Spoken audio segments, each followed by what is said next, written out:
Schuppner. I'm going to host this primarily because Frank has a bad internet connection and lack of equipment.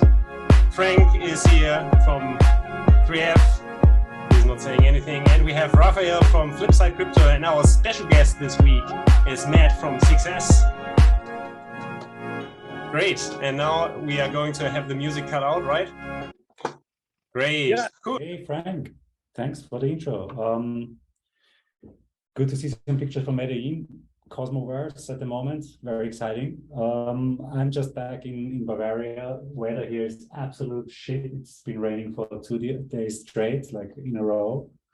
Not much, but just enough to turn the garden into a mud pool. And I'm enjoying that at the moment. No, I'm looking forward to our conversation with Matt from 6S and team. So maybe team, go take it from here. Yeah. So before Matt is going to introduce himself in detail, what his role is with Maker, what Success is doing. Maybe we should just start with the usual drinking, so then we are done with it and can go into the details directly. For sure, I have a beer again, so I'm going to drink a Flensburger Pilsner from the most north German city. Flensburg is especially recognized among car drivers in Germany because every time you're speeding violations or doing something other nasty on the road, you accumulate points in Flensburg. And if you accumulated enough of those points, you actually get your driver license revoked or at least paused for I don't know, a month or something like this. So this is why Flensburg is really special. I don't know what else do we have? Raphael, what are you going to drink today? I'm going to be a beer drinker as well, and I had already once. I had a Tegernseer Pils, and today I had a Tegernseer Helles. We'll see. Not a big fan of Helles, I have to say, but we'll see how this will go. Nice, Frank. What are you drinking today? Great question. It's 95, something like that. So I got some orange juice, straight from Colombia. It's beautiful. Look at that color. It looks good. Great. Yeah. Great. It's dice jugo de naranja in Espanol. So I'm pretty sure our host knows a little bit about that. But this is naturally squeezed orange juice from Colombia. What are you drinking, Schuppner? I was already there. I'm drinking a Pils from Flensburg, Flensburger Pilsner called Flens. But I'm really curious what Matt is drinking. Yeah, it's my afternoon, so I am drinking a nice cup of Costco coffee, Power Fuel of Champions. Nice. Okay, so the way we're doing here is that we take turns, and everybody is going to have a sip and then rate their drink on a scale from 1 to 5 on the traditional eBay scale. So 5 is really, really nice, and 1 is meh. So I'm gonna start it. So I'm going again having this Flens. It's a small bottle, so a kid size, third of a liter. Yeah, it's really tasty, really powerful, like those beers in North Germany are. Yeah, I give it a 4. I'm fine. I'm good with that. Next is the next beer drinker, Raf. Okay, 4, hard to beat. Let's try this one.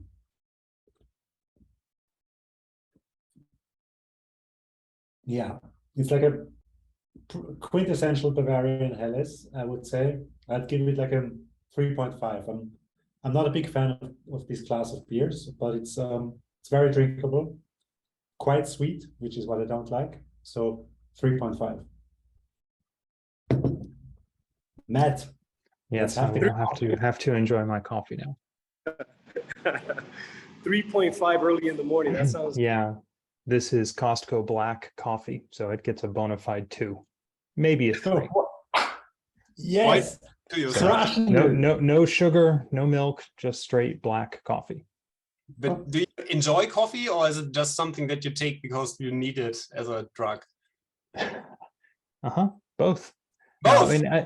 No, I actually quite enjoy coffee. It just in the afternoon right now, today, yeah, it's more to keep the day going. So okay, but why don't you treat yourself with a good coffee that you can give it a 4 or something like this? Why? This would be wonderful. It's a question of picking up children on the way, having lunch, then starting a bunch of work right afterwards. There just isn't time to get the espresso machine out. Okay, that's bad. Okay, now we have the orange juice, Frank. Yes, jugo de naranja. This is this has to taste good, man, because you know, outside of the U.S. And this goes for Florida squeeze orange juice. I'm talking about the natural one, not the one that comes in a box from Tropicana. Matt, you know what I'm talking about. The natural juice is very you know, more popular these days. So you have people like drinking their vitamin C, right? So cheers to all you guys, and I want to thank Matt for actually being here. Really appreciate, Matt, you taking out the time. So this orange juice, this jugo is for you, brother. No, you have to drink it at once, I think. All in once? Yeah, and then a glass of milk afterwards. Good luck. This is delicious, man. This is very tangy. You can tell it's 100% pure. I think I might even have had a seed in there, a little orange seed. But yeah, I'm gonna give this a 4. This is a very good orange juice, very natural, it's very bright. It kind of wakes you up and stuff. So yeah, I'm ready to go, man. Let's do it. Matt from Success Capital. Matt, what's going on with Success Capital? What's keeping you up at night, and what's gotten you excited in the next 12 months when it comes to real world assets? Well, yeah. So I mean, obviously, the state of the two pieces. There's the 2 or 3 pieces. There's the crypto part of it, the maker part of the crypto part of it, and then there's just the general real world. That's the state of the world right now, is in a real state of flux. And fluxes can be a moment when they're just born out of great opportunities. And what's the phrase? You never want to miss a good recession. And so it's really just a question of, finding the opportunity, being in the right place at the right time, expanding, building our team to handle that type of commercial load. And at the exact same time, crypto is also in its own unique state, with just finishing this whole merge event and the economics that come from that, which I think are still at the very early stages of any market absolutely seeing it. It's still a savers versus speculators world. And then we have Maker, and Maker's interaction with everything I just finished outlining. It's also still at the very, very beginning. It's still exceptionally early games for all that. And watching Maker morph itself from being digital asset only to digital asset that has some real world exposure, to having some, identifying it some, going through the growth pains that happen when you do that, and then seeing some of some other initiatives of whatever Endgame or MakerDAO's components. Is really an interesting time to watch all this stuff come together. So this is also something that you're actively following, the whole notion of the Endgame and the transition. And is that something you're looking into as well, or are you looking just more from the sidelines? Yeah, I am cautiously watching it. I'm not actively reading every single post or digesting it with like reading code or whatnot. I'm interested to see how this whole component plays out, because the spirit of, and I don't want to fast forward the video too much of what we were going to chat about, the spirit of what this whole MakerDAO really, or MakerDAO, excuse me, plural, really the objective of it is something I find very curious and very interesting. And the whole nature of how a DAO, just in its most general form, a DAO, an entity, a blobbed entity, if you will, that doesn't really have a leader. It just has votes. And as a result, everybody's somewhat struggled to figure out how to handle a world where there isn't a human that's an approver. And it's actually really a sociological question of how do you handle an environment where humans engage with leadership? Humans lead, follow, or get out of the way traditionally. And then you have to engage in a group that doesn't have that. But yet everybody knows it's this very powerful future that's in front of us. But how do you engage where you don't really follow somebody, or you don't ask somebody for their approval and get it, because that's kind of against the ethos. And then, all of those things kind of pile up on how you get things done. And watching how a MetaDAO is somewhat, it's still not the idea, I think, is well thought. And I think it's trying to address one of the core concerns about how you engage in a DAO when politics starts to impede any type of progress, is to fracture the politics by having a MetaDAO. But it's not just one MetaDAO, and it's not just 2 or 20, or could be 200, and it could be, I don't know how many, using kind of tokenomics and economic theory and incentives to encourage people to support a given MetaDAO.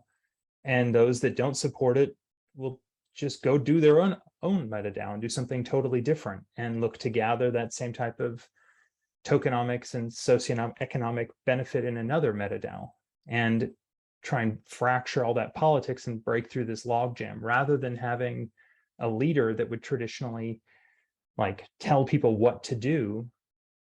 It's approaching it in a very different way, which I find most curious, because I think it's, if you step back and think about some of the political challenge that any organization would have, emphasis on charities, because a charity is actually a very curious organization where the profit is not the motivator.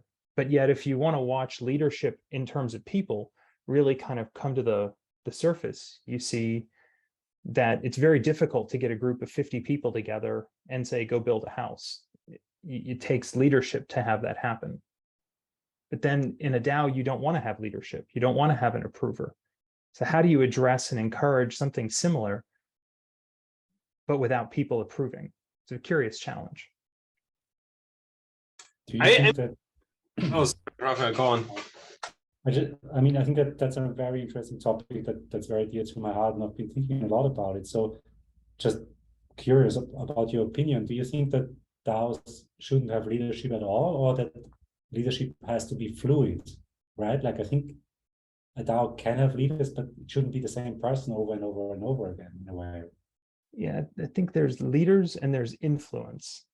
And then the notion of approving. I think leadership is natural. People follow other people. In our society, we're not computers, we're people that use computers.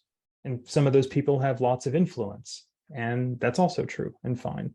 And influence is based traditionally on some type of social credibility that was built, or leadership. But the moment you get into that world of approving, it starts to create a different edge that DAOs struggle with. Yeah, it's one, and how you solve this is one that it's curious. It's going to be an interesting to see how this plays out, how the politics can hopefully get fractured enough where it's digestible. Maybe before looking on how you or other RWA's entities are going to interact with MakerDAO in the future, maybe we can give a brief intro for those who haven't followed the stuff on MakerDAO for the last years. Maybe you can give a brief introduction on success and its relationship to MakerDAO from a looking back perspective. Well, yeah, so to kind of introduce that, let's just go a little bit even further back, to the fall of 2018 or even 2017, when I met Greg DePrisco at Devcon 3 or 4, whichever one it was, in Mexico. And at the time he was expressing, how he was looking at this other project called Maker. And at the time, there were gazillion ICOs, and it was just yet another scam. And I had just met Greg, didn't know really what it was. Checkbox, move on. But, I spoke with him again. He was an interesting character.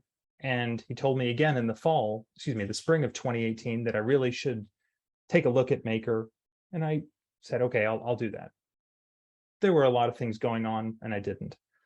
But one thing I found in my career that I've found is that when I see people that I like, respect, and have an appreciation for their point of view, and they tell me 2 and then 3 times, you really need to focus and learn about something new, I stopped and I said, okay, let me just go really research, what is this thing? And this would have been the fall of 2018. Then I got him on the phone the 3rd time and I said, okay, can you just explain it to me like I'm 5? what is what you're creating or having, and what's imminent with this, and what do you see as this value capture? And he explained it to me. And once it kind of clicked, then I had to just, went down the rabbit hole, started diving in. And this would have been hilariously, for the folks that ever go back and watch the videos, my learning curve on Maker was most certainly not linear. It went down a path that took a while to get back to the surface, to really grasp the depth of what was and what had been created, or what was imminently going to be created. And then at that point, there was no Success Capital. There's Success Development, a separate company that was just a real estate developer and a borrower with commercial lenders. At the time, now kind of fast forward in the video, it's about 2019. I'm more active in the community at this point. And I met Rune Christensen in person at one point and talked to him about how, I have a variety of projects. These projects are credit worthy. And at some point, Maker is going to run out of digital collateral. We're going to tap out or be able to consume the entire blockchain space. And you're just going to need other credit quality, other collateral, other than digital assets. And he agreed. But at the time, no one made it. It wasn't the core community's focus about doing real world assets. In fact, there was almost an opposition to them at the point in time. And that was fine. I expressed to him at the time that probably the solution would be some form of trust structure, and that we would evaluate how to do something like that when it made sense. All right, so fast forward the video. Now we're at the end of 2019, 2020. And this is becoming, it's something we're talking about. The borrower side on Success Development is banging away projects. Everything's doing great. And then we have COVID. And COVID was, as everybody can imagine, not fun. And especially if you're a borrower engaging with commercial lenders. And at that point, it was, well, there's an alternative, and there should be an alternative. And if no one is going to crack this nut, we will. So Success Development spun off a sister company, which I run, called Success Capital, which then basically working to crack this nut about how can you tap into real world assets in a manner that is, how do I say this, neutral / not regulatory proof, but happy to engage with regulators. That's nothing that's nefarious. That's like, how do we do something that's halfway dodgy, but above board, institutional grade only, and happy to engage with counsel from both institutions, borrowers, lenders, and government entities, including regulators, and we are today. So we started that research. And at this point, I had talked to Greg a number of times at this point, and his comment, because that point in time, around, this would have been the summer of 2020, after all the crazy lockdowns with lots of opportunities to sit and think about how to crack this nut, there was this question of, you have to solve this challenge. Assets are traditionally held in the form of securities. And if you have to liquidate securities, that means you are selling securities, and selling securities puts you in the realm of the SEC, which puts it in the purview of needing a broker dealer and all sorts of licenses and whatnot that could argue all day whether or not they're right or wrong. It's the law, period. And being compliant with law at scale is not optional. It is completely required. It's not even something you joke about or laugh about. It's just the way it is. It's earth. Welcome. So we kept talking about how to do this. And, I've actually had this conversation with Frank in the past. It was on July 27th, 2020, when I was talking with my attorney, who has done, I don't know, $8, $9, $10 billion worth of trust securities offerings or trust certificate transactions. And we sat down and just said, okay, so on a whiteboard, a virtual one, what do we need? What would be critical? What's important? What are the things you have to have, can't have, must have? And what must we discard because it just isn't viable? And that was the day we basically identified how to do this whole trust sponsor, how the pieces you would need, how the trustee would be involved, the concept of verification, how they would have to look at components from a blockchain to get guidance, etc. And I immediately got on the phone with Greg and said, we cracked this nut and we just need to go, you need to hear it. And he said, well, those are still selling securities when you're selling real estate. Like, nope, it's not. It's not in the form of a security. It's in the form of a lien. And that is outside of that. Anyway, long story made short, that was the day everything kind of came together. And pretty much the month of August 2020, while everybody else was on vacation, I spent time just drafting and drafting and drafting what was then MIP21 and a declaration of intent for Success Capital to bring on collateral.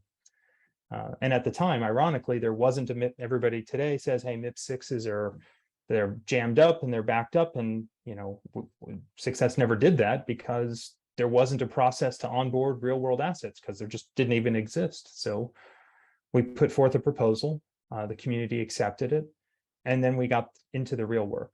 And, you know, the challenges at that point were, and this is where we started doing double work or even triple for that matter, because in one hat, I'm, you know, helping the developer organize its commercial lender engagements. And on the other hat, I'm creating a lender on my left hand, and also needing to put together kind of when this deal is going to come together and how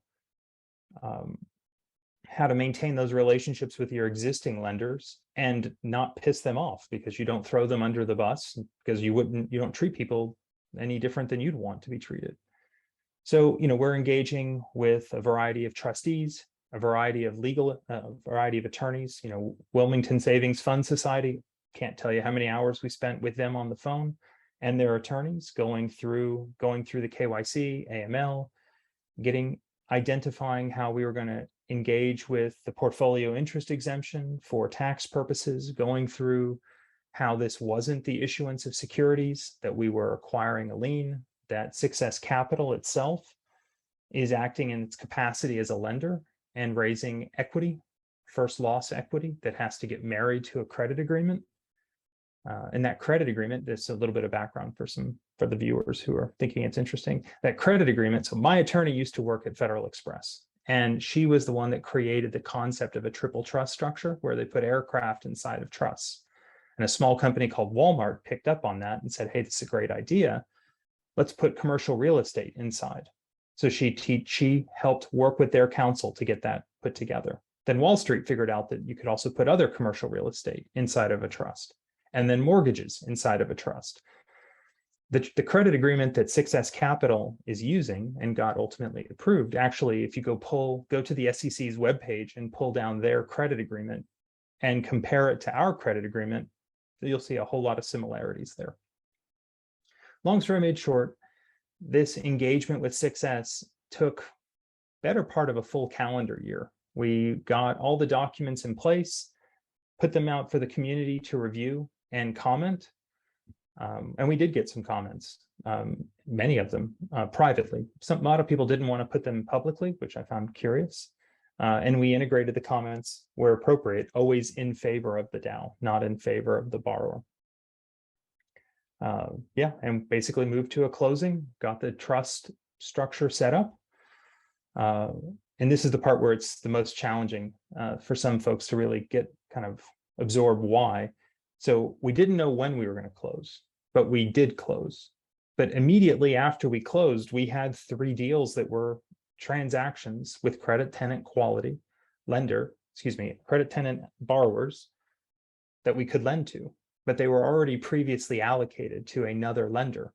And in the same capacity I just outlined, you don't treat people, you don't just throw them to the curb and just leave them hanging out to dry. So while we had to watch those deals close with another lender, even though we had this facility ready to go. That deal didn't come up. The next one slated to close was, as I guess somewhat known now as a Tesla deal that happened in the Southeast. And we just basically had to wait till all the stars aligned, all the pieces came together from the borrower, because the borrower is the party that has to borrow the money. Even if the lender had the capacity to close, the borrower has to want to close. In the same way, whenever they repay, it's up to the borrower, not up to the lender. Yeah, and that's where we basically stand today. You know, we have closed on that Tesla. That loan has repaid. There were other transactions, one with an O'Reilly auto parts store. All those loans today have repaid, and we are in the process right now about ready to spin up and deploy more capital, probably in, I don't know, 20, 30 days from today. So that structure that you developed was then the blueprint for MIP6 or the inspiration for that, or do you think that's independent in a way? No, I mean, I think MIP6, it wasn't only MIP6, it was on the real world finance team, as well as, I believe, collateral engineering. A lot of folks came together and identified what would be the best practices. What are the questions the community needs to and should ask to fully get the substance out of a would-be arranger borrower that approaches the DAO, to be able to ask the right questions. And this is not a knock on me or a knock on anybody else that applied during that time frame. It was a state of flux. There wasn't any real certainty, and people were doing their best to put forth the right information to apply, saying, little questions like, what is the state of jurisdiction? What's the jurisdiction in which the entity was formed? The state of Delaware. Do you have a good standing certificate? Those are things that nobody thought to put on the original applications, and MIP6 is a work in progress. Mm-hmm. In that capacity, and this part's kind of, it does hit home for me. It doesn't hit home because of real world assets. It hits home because I'm an engineer, and I always will be an engineer first. And that is the same people who would complain that the original iPhone 1 didn't have copy and paste, but forgetting the fact how much of a leap forward in progress an iPhone was compared to its predecessor. And if we always complain that we didn't get what we wanted, and just saying, I don't like it, that doesn't help anybody. All it does is complain. And, the iPhone 4 didn't have a fingerprint scanner. It's a piece of crap. I mean, at some point, the society starts to weed out the people who just complain versus those who just try to make it better. So I don't criticize any of the authors who try doing the original MIP6, nor do I criticize the parties that put together some of the real world finance list of requirements. Everybody was trying to do their very best with a state of flux. And I think that's an important point that people need to remember. And in the same context, the transaction that we put forth from 6S, we intentionally made it difficult to change any documents for all the reasons why a DAO wouldn't want anybody to change downstream documents without the DAO approving it. And that makes sense. But then it's very difficult when you hear folks say that, you put this type of language in there that's wrong. And you say, well, what's your recommendation? Well, I don't like it. That doesn't help me. Doesn't help anybody. It's just a nice little soapbox to yell off and say, I don't like it. Okay, well, that's good. You don't like it. Doesn't help. Yeah, totally. For me, it was more about the, I joined the DAO pretty recently, I think February or March 22. So I wasn't privy to all these developments. So that's why I just asked how the whole development just came about, and how this evolution of real world assets and real world finance in Maker, because it from what you described, it seems like you were out there and you kind of got that started in a way, right? You thought about the structures that would allow a DAO that is not an entity interact with legal structures that require a counterparty, right? That the DAO cannot be, and that's in a way what you engineered. Is that true? Or so there are many other people that helped on this. It's not me or Matt Rabinowitz. We were one of the parties that helped engage at the very beginning with Wilmington Trust Company and with Wilmington Savings Fund Society. That part is true. 6S did engage those two groups before other parties did. I wouldn't say that we were the first party to think about how to do real world assets. I know folks at the Maker Foundation had thought about it well before us. I would say that we were the group that kind of stabbed through and said, how can we do this at an institutional level and bring in institutional counterparties to oversee things, or to at least have a hand in them? I just happened to be early. That's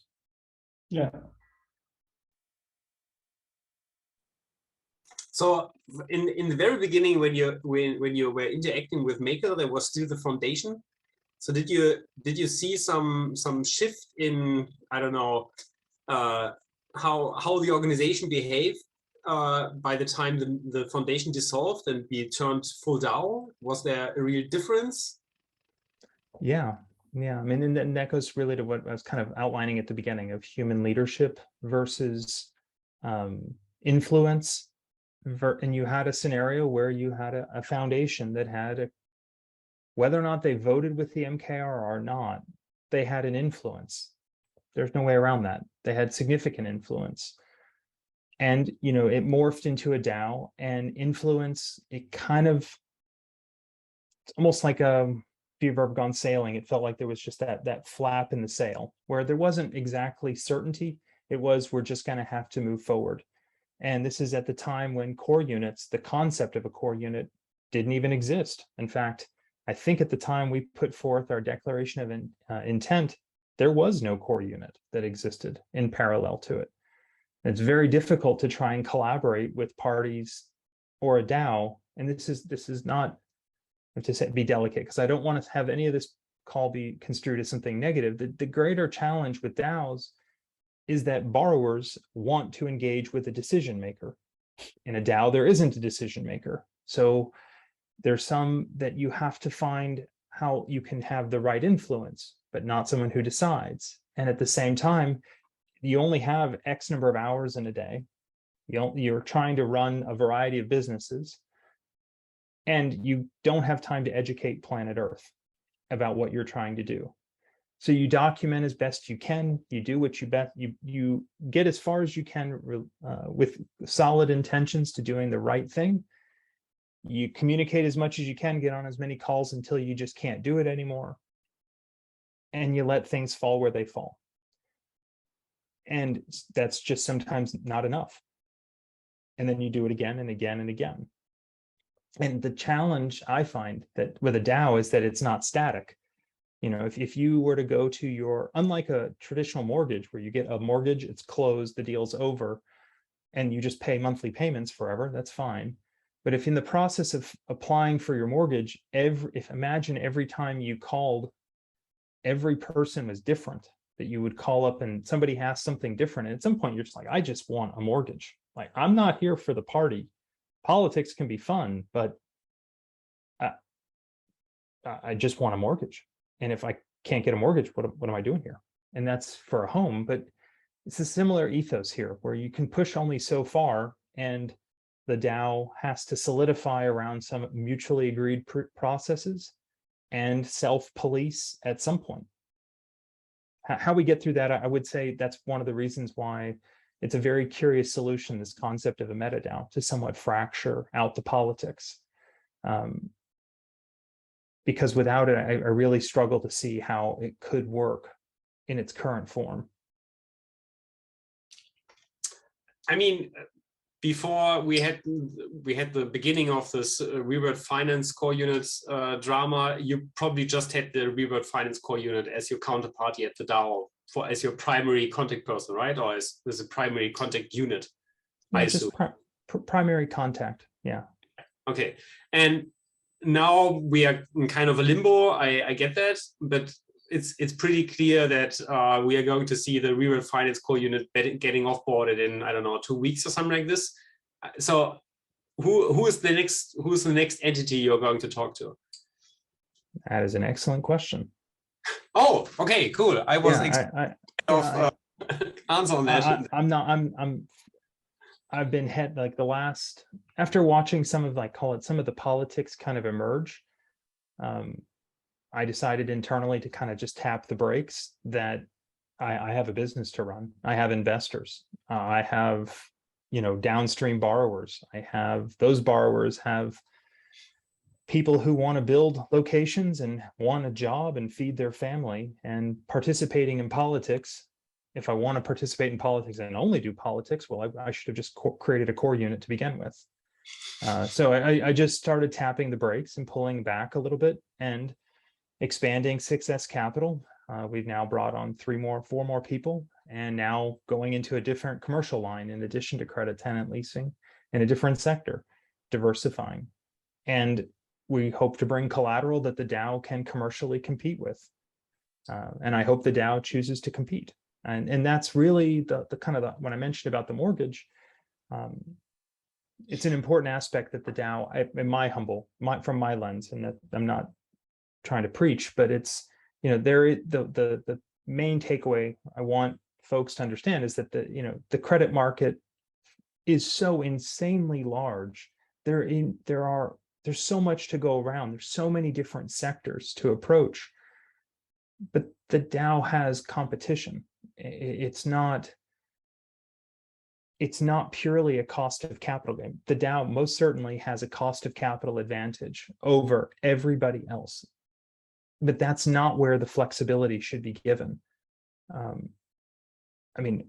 Clearly I want my cost of capital to be as low as possible, but transactional certainty trumps it 150,000 times. If I don't think I can use the credit facility, it's dead. There's no reason to use it.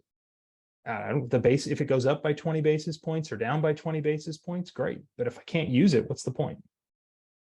If I don't know I can use it. And if you want to be in the business of being a lender and you shake somebody else's hand, and that still matters to borrowers and lenders and to adults, and you say what you're going to do, and then you do what you say, it's just that simple.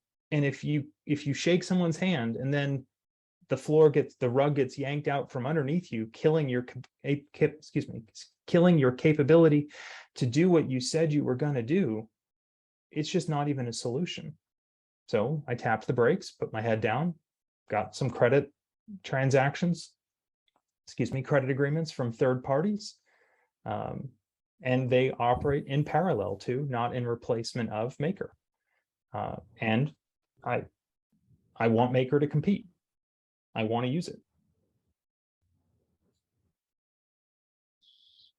So yeah, that makes total sense. And I think that's a really, really good point that you're making, that the credit world is huge. I mean, markets are just huge. I think it's true everywhere. Like, I've been in a couple of markets, and in every market I was surprised in how deep it is and how liquid and how much is just going on. So I think competition is a fact, and that's probably something that is good to remember from time to time, because it creates a certain kind of humility where you say, like, hey, whatever our different opinions are, whatever our philosophical approaches are, in the end we either have a product or we don't. And if we don't, then it's okay.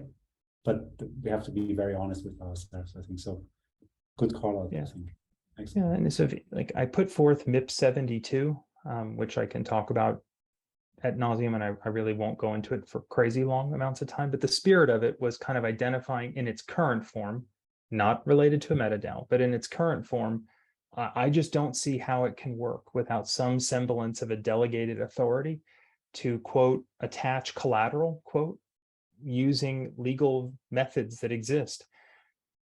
Attaching collateral correctly in a secured manner with legal opinions, it's the only way to scale real world assets. Either that, or you engage with a bank that does the exact same thing for you. But then what are we? What is the DAO at that point? Can you explain a little bit more what it means with the legal opinions? It's like, how does it work? Like, yes. Yeah. So I'm not a politician, so I don't write the laws, but congressmen do, and congresswomen do, and they approve laws, and they're the law of the land in every jurisdiction. But let's just focus on the United States. I don't know the law in the state of Kentucky for enforcing a lien. I've never done a deal as a lender there. So I don't know the law. So I have to rely on, whenever I have a would-be borrower, I'm not going to draft the documents. I definitely am not going to draft the documents, but I'm not going to copy and paste the documents that we would otherwise close in Georgia on documents that we close in Kentucky, because the law is different. So you engage a local attorney in Kentucky in this context to make the modifications so that the docs are enforceable in a court of law. It is as close, you get a legal opinion so that you have as close to certainty as you possibly can that what you have is enforceable, that there's not a provision in those agreements that's made up and makes the whole document worthless. And that's what MIP21 would do for real-world assets. Forget MIP21. Let's just, any commercial agreement on planet Earth is specific in the United States that involves a loan or a securities deal or any major deal, people have legal opinions so that they can hang their hat that what they actually just exchanged money for paper, that paper is somehow worth the money they just exchanged it for, that it's actually enforceable. Now, that's just commercial lending in general. Every engagement you do with a bank has a legal opinion from entity to entity. When you're going to borrow whatever amount of money, they're always going to want a legal opinion, wouldn't you? And in that context, what we put together is this notion of Success Capital engages with another legal entity in the United States, a trust that has a trustee, and that trust is validly operating in good standing in the state of Delaware. So it's a legal entity. So we're not talking smart contracts. Nothing is related to that. It's all is what you're going to attach, and it's a senior secured term, correctly attach collateral that that your lien is enforceable. Real estate is the easiest one because it's, Uniform Commercial Code. It's the most defined. It's more or less uniform across the country what language you need. But real estate's not the only type of asset we could attach. And as I put in MIP22, just like fishing rights in Florida, for example. Fishing rights. What do you attach? What paperwork do you need? I have no idea, but a Florida attorney would, and I don't know what that is. And this is where it goes you have to think in the context of being a lender. If you go and I'm negotiating with a would-be Florida borrower to go monetize their Florida rights with some independent appraisal, I can't just say, I'll shake your hand saying I'm going to work on it. And by the way, I have to go get the documents and then spend money on documents. Then I'll put it in this forum, wait for the community to vote on it. And then only if I get them to approve the vote, then I can correctly attach it. And I hope the community agrees with the language. It's never going to work. It's backwards. You have to get the authority to go after getting that collateral, go get it properly attached, and then talk to the community saying, okay, now if you don't want this, that's fine, and we won't do it anymore. But it has to be within a scope. And this is where there's this delicate balance of you don't have a point person, and a facilitator is a facilitator, not an approver. They're supposed to help get things approved, not impede things getting approved. But how do you know what to get approved? Well, that's the spirit of what MIP22 is about, was this concept of delegated authority to attach collateral, where it's scope-driven authority. Mm-hmm. Awesome. Hey, I finally found my headphones and I could ask questions and join you guys. So apologies for my unprofessionalism. I think I'm in a safe spot now. Safe spot again. I might have choppy internet, but I know this is not a talk ever on drinks with MakerDAO delegates or the old El Chupian Pro MakerDAO delegate happy hour about financial advice, legal advice, or anything like that, right? We always disclose that. But Matt, I wanted to kind of circle into something that I've heard someone who is an attorney, Eli Cohen of Centrifuge, during a Centrifuge call, and I'll link it to this video. And he spoke about how, when it comes to USDC and any other RWA, right? Because USDC, WBTC are cash-like RWAs. But realistically speaking, right, it is a lot harder, from what Eli said, to freeze some type of trust structure compared to a smart contract address. What are your thoughts there? Is that, I mean, there's risk with both, obviously, but what are your thoughts there that the trust structure is such a complex structure that it takes so many legal steps just to get to the core of it, right? Compared to a smart contract like the PSM, where the USDC just seems a lot more vulnerable. But I could be wrong, and you're not an attorney. None of us are here, so just thought maybe you could have some insights to that, or you could definitely pass on that question. Sure. Yeah. My first impression is to remove a DAO from the discussion altogether and rely on case law. And that's your answer. So trusts in their history, right? Specifically in the state of Delaware, they're used for a variety of reasons, most of which is they're really darn safe. I think there are $9 trillion worth of assets inside of Delaware statutory trusts today that vary from mortgages to commercial liens to all sorts of assets, airplanes, bonds, stocks, whatnot. Specific for Success, or excuse me, the RWA Senior Lending Trust, which lends to Success Capital. It's a 3-sentence change in that trust that would allow it to hold US Treasuries. Just 3 sentences. And I'm not the one in charge of it. The trustee is. And the trustee is a licensed FINRA broker-dealer, can buy and trade all the bonds and stocks. Although I hope they don't do bonds and stocks. I hope they just focus on treasuries to any dollar amount the DAO could possibly throw at it. And that can be done in a week or 2 weeks. Challenge is you have to change the trust agreement to do so. Now, why is that safe? Why do we pick a DST to begin with? Because of case law, because of history, because of precedent, because DSTs historically, especially with an institutional trustee in place, and you have a beneficiary, not the trust sponsor, but a beneficiary, it's case law is pretty clear, put it that way. They're darn safe. I mean, I would even go further as to say, I've had this debate with some folks about, and I'm not picking on any of the current borrowers that Maker has chosen to engage with, but let's just pick a bank, a really big bank, like a really, really, really big French bank. Just pick one that engaged with Maker. I don't even remember what their credit quality is. And the question is, which one is safer, US dollars or treasuries inside of a Delaware statutory trust, or the credit quality of a bank? To me, I gotta believe.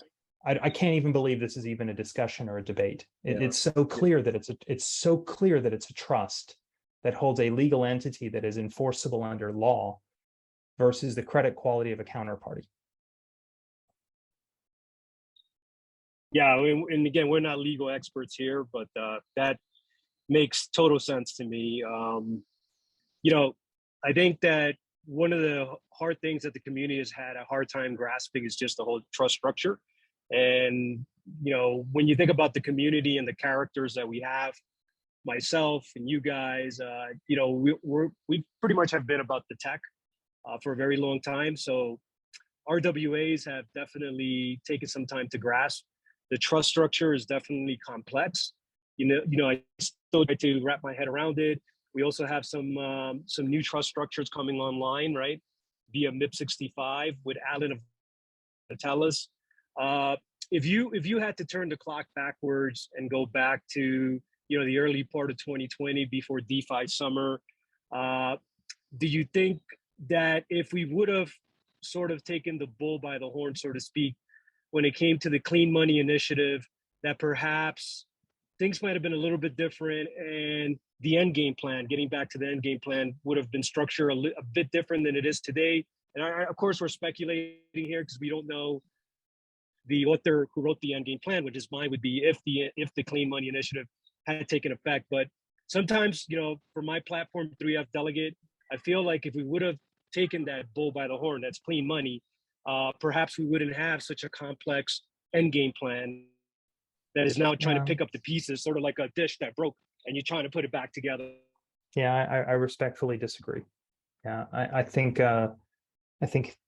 politics are politics and humans are humans. And that's one thing that's certain. It was not a question of if we were going to get politics. It wasn't a question of if we were going to get ahead of it. It was always going to be a question of if we were going to get ahead of it enough and suppress the politics until they were too big. And then the same damn thing would have happened again in a year or 2 years or 3 years. And in some kind of screwed up way, it's almost a blessing what's happened. It just doesn't feel like it at the time, because it makes everything more resilient and stronger.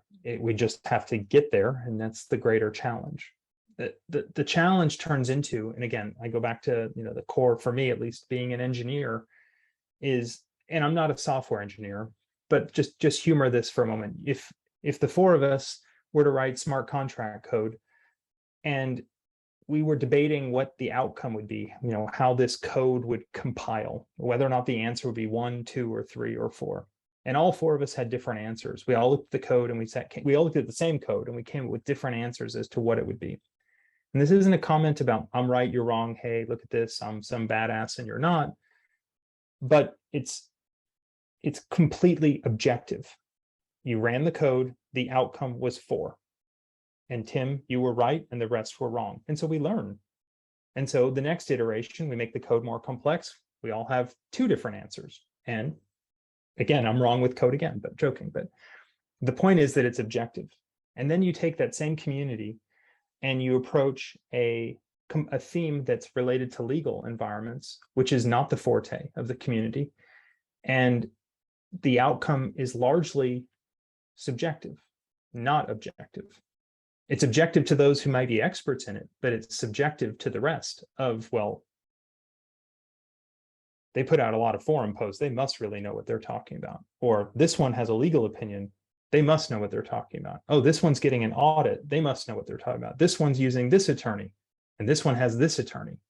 At some point, the community goes, I don't even know how to process this. I just want to grow. I'm not here for the show. I'm here for the grow, right? It's how do you handle questions that are objective and subjective? And that leads really to the nature of why I view that this notion of a MakerDAO is not only something that I view as important, I just view it as inevitable. And it's frankly, you look at the project, the DAO as a whole, and it has to start growing and growing soon, because it may not look like it, but it's not doing well right now. It definitely doesn't feel like it's doing well, but it actually isn't doing well. Things like in commercial real estate or a lot of startup, and basically any business, you're either growing or you're dying. And Maker's not growing right now. Do you think that that this politics is basically a function of size? So like just when enough people participate, then politics increase, or is it a question of age? Like, is it something that's inevitable? It just takes a year or 2, or is it? Yeah, and kind of going to also be delicate on my response. It's the joy of having a permissionless network and a permissionless group is that you don't have to ask permission. And other than being potentially banned on the forums, there's not really that much that stops somebody from writing 100 posts right now and just waiting for some moment to happen, and then posting, and then posting, and then posting, and basically a blitz attack of continuously overwhelming the consumption of the people, the human ability to consume information from a forum. And then if that is done excessively, and then if you apply some, old school, again, it's permissionless. So anybody can read the forum and anybody can post on that forum and anybody can join this call. You approach that enough, if you have some politics in there and a little bit of, gaslighting or wolf pack attack models, you can start to influence change. Doesn't mean the change is good, doesn't mean the change is right or wrong. It just means you can influence change. How do you handle that? This is where the notion of a MakerDAO, which by and large is, Control A, select all of MakerDAO, Control C, copy it, and Control V, paste it and create a MakerDAO. And then do that 5 times or 50 times, or it didn't work, crater that MakerDAO and start another one. And fracture the politics to the point where you start to ossify at the core and you let the pieces at the edge take the risk, and or you let the socioeconomic tokenomics kick in to determine who is the market around a MakerDAO.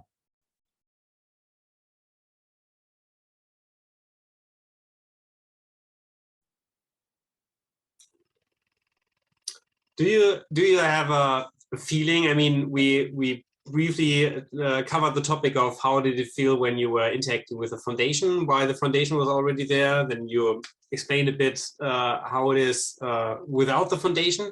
Do you have a feeling already how this is going to evolve if the end game is actually adopted? So you already mentioned MakerDAOs. How do you think the MakerDAO component will play out for success? That's an excellent question. And it's clear they have it hasn't even been approved yet. So before we put the cart in front of the horse too much, but let's go with the suspicion that it probably will get voted in. I don't even know who the counterparties are. I mean, I've talked with a couple people about the concept of a collateral cluster of putting something together. There are some pieces we have to address to make sure that we're well within the regulatory framework of any place we operate. That's important. And at the same time, I don't even know what we're going to get when we get there. So, who will be the counterparty? Don't know yet.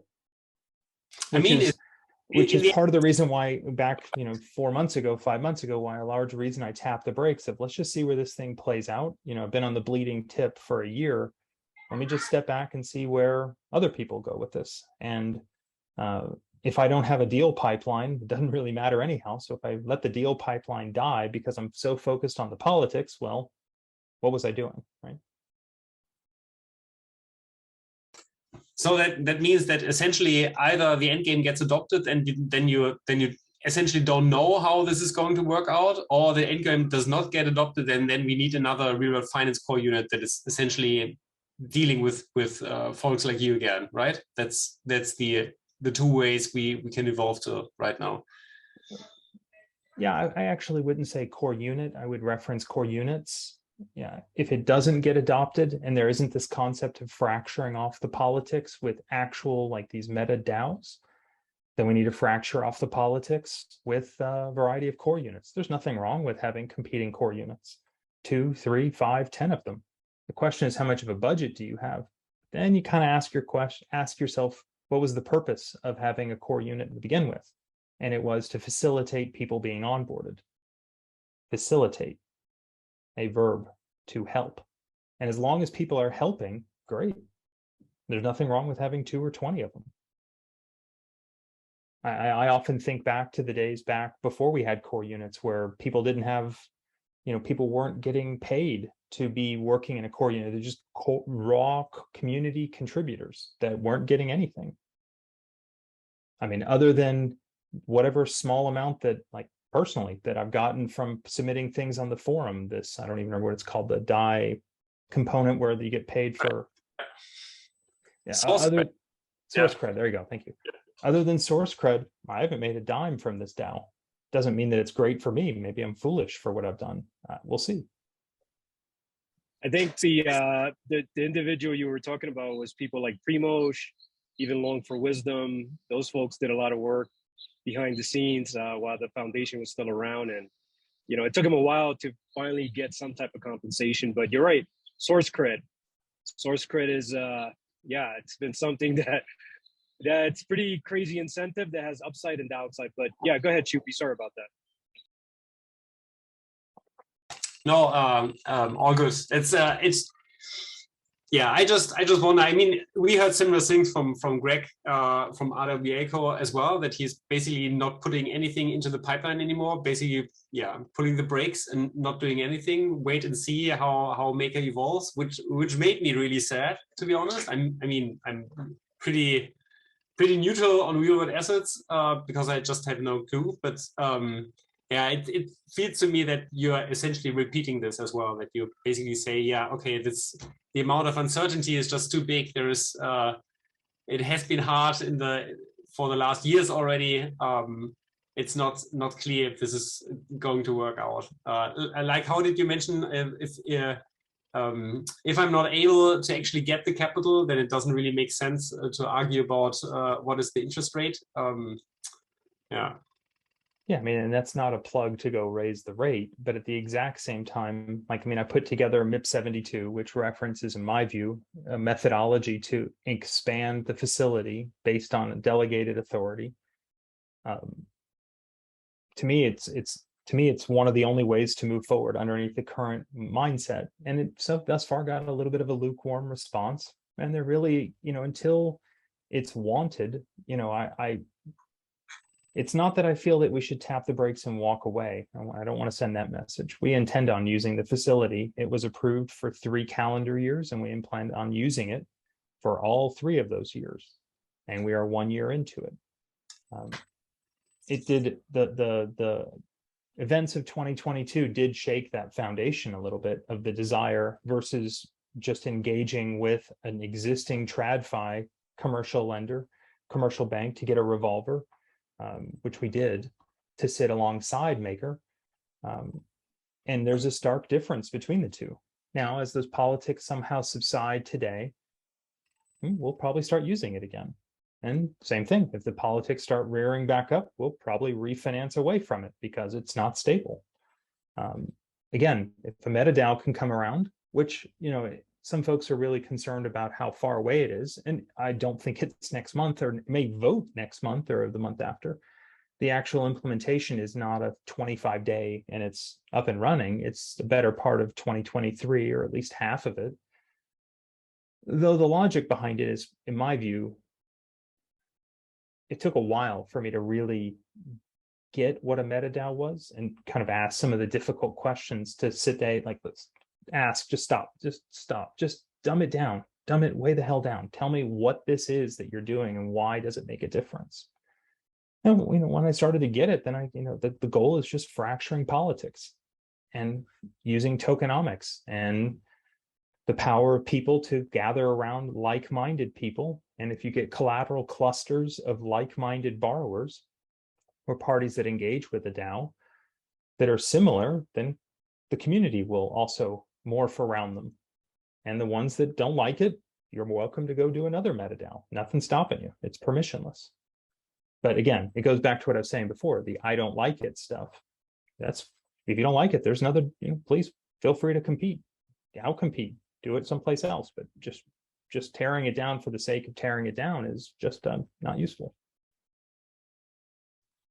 So for you at the moment, basically the interface to these MetaDAOs is not defined enough to really be thinking about how could you engage with them. Like, is that what's holding you back there, or whether is it just too unclear, too nebulous now? Well, so we're in this unique state right now where 6S Capital, a legal entity, is formed and in good standing and operating. And 6S Capital Partners is formed, operating, and in good standing. And it presently has one credit agreement with a trust, which is formed, operating, and in good standing. And that trust was sponsored by a Cayman entity, which is formed, operating, in good standing, and has smart contracts that have been onboarded with Maker already. So we're not at the beginning of this state. We're about 85–90% through what would be for a MetaDAO, less the MetaDAO side. But the legal infrastructure, does the circuit work of going from a DAO all the way to a trust with conversion with a licensed broker dealer that does the whole KYC AML piece in the middle. Has that part already been done? The answer is yes. We're largely waiting for the politics to align to allow us to really grow and utilize what a DST is capable of. And a DST was not designed for a $15 million debt facility. It's hilariously underpowered. We need to be putting 15 billion through it.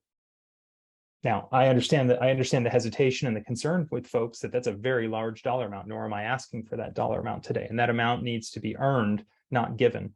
There's not a scenario where we're going to walk out of the gate saying, okay, well, we got this done, let's just add 5 zeros and see what happens.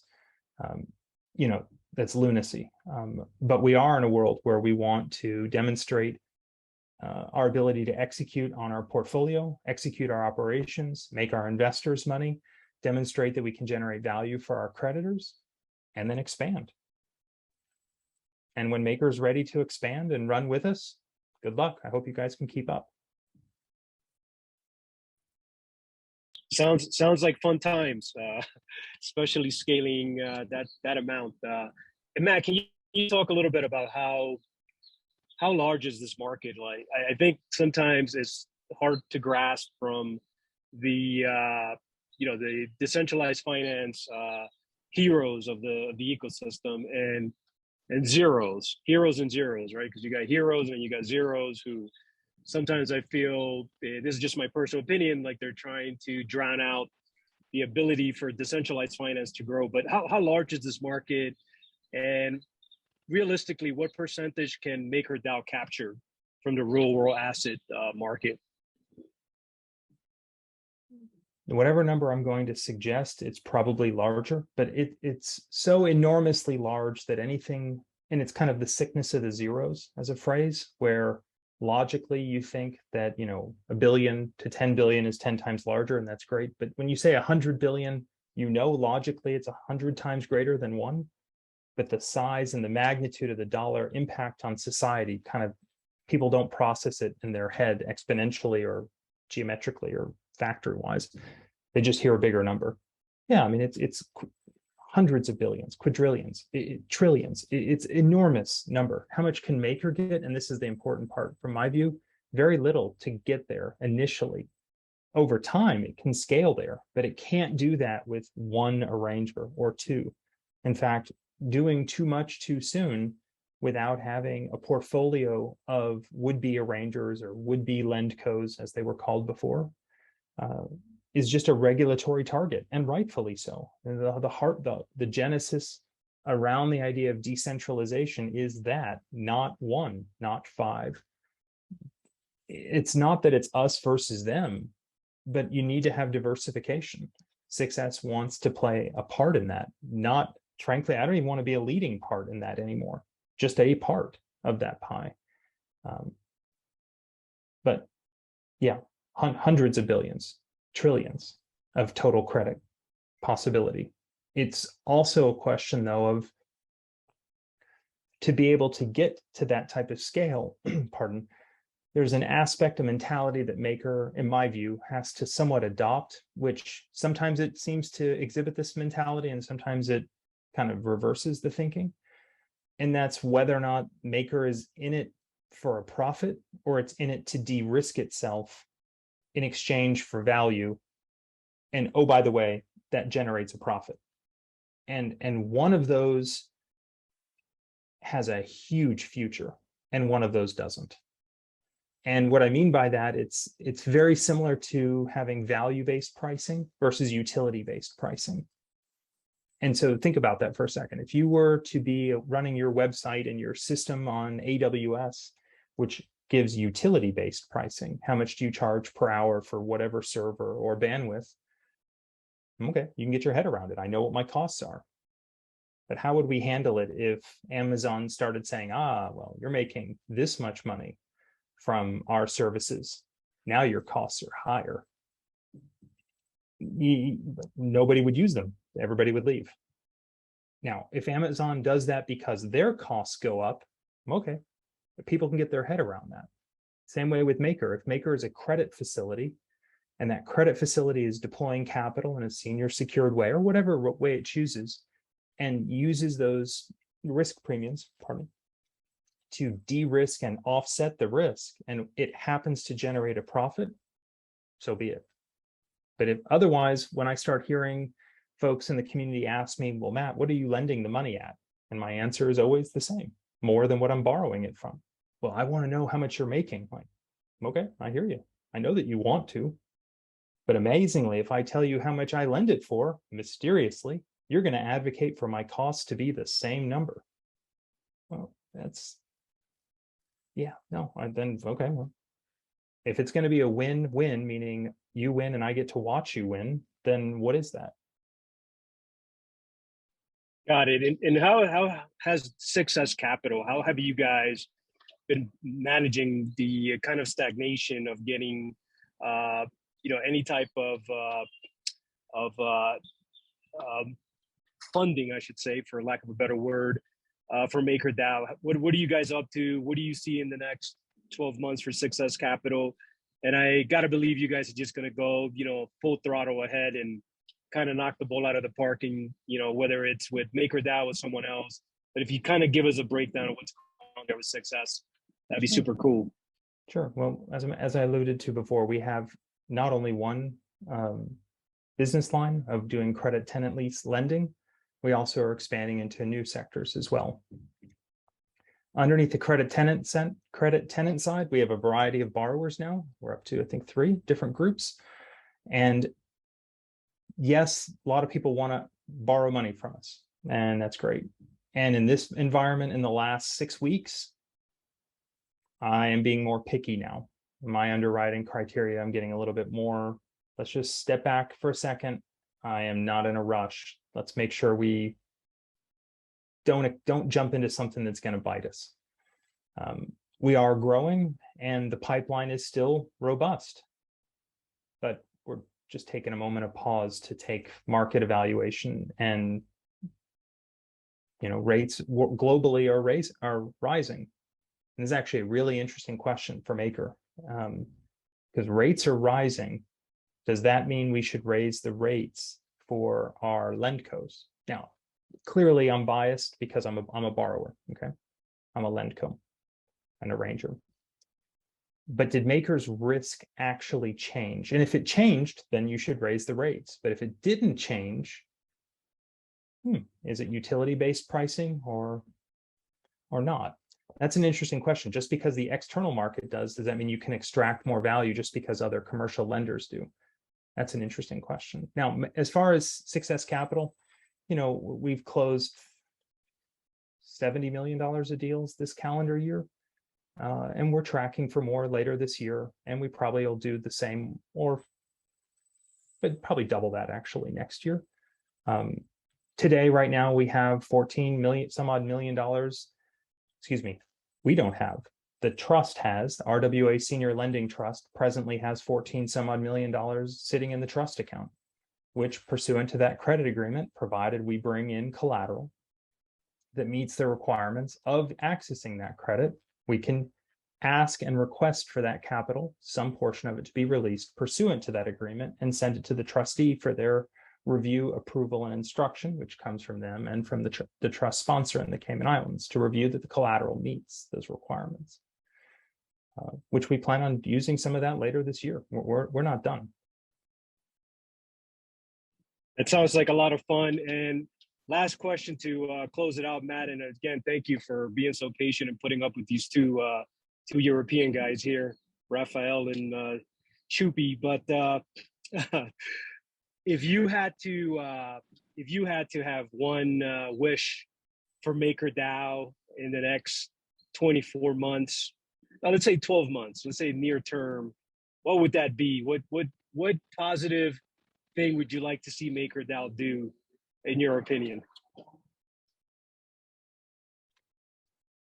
Have hope and faith that it's all going to work out. Make the generalized assumption that everybody who's involved in it, everybody on this call, everybody in a DAO who posts a forum post is doing it for the right reason.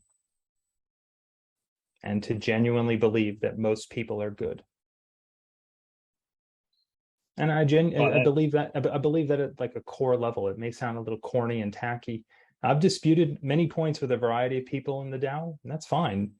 The thing I love about why I join protocol engineering calls so frequently is I love the ethos of an engineer, which is you can debate stuff all day long and you concede when you acknowledge, hey, you're right, I was wrong. Let's find the better solution in a respectful, calm manner. I just hope for the better. Well said, Matt. Well, listen, again, thank you for joining us on the Drinks with MakerDAO Delegates. This has been very special. Really appreciate you taking time out to speak to us. Thank you, Raphael and Chupi. Looks like I stopped the music there, but maybe that's a blessing. Maybe it's not. But yeah, but thanks again, Matt. Thanks for taking time out to hang out with us. All right. Sounds good. Thank you. Thank you.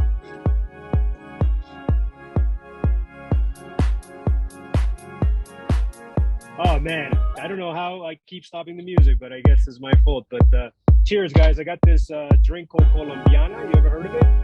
It is like literally 150% sugar. Yeah, it's not an alcoholic drink. But, yeah, cool stuff. yeah, and good talking to you guys. We'll see you soon.